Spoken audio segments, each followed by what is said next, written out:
একজন মেয়রকে যদি দায়িত্ব দেওয়া হয় যে চট্টগ্রামে 6 বছরের যত বাচ্চা আছে এই বাচ্চাদের মধ্যে কমলা লেবু বিতরণ করতে দায়িত্ব দিলাম আপনাকে, আপনি একজন মেয়র পদ প্রার্থী, 40 ট্রাক কমলা সিলেট থেকে আনা হয়েছে, সব বাচ্চাদেরকে 6 বছরের বাচ্চাদেরকে একটা একটা করে দিবেন।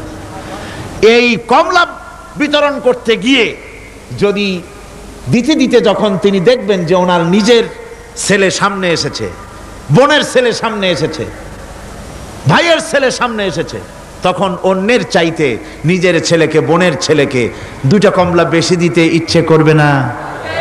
করবে কিনা?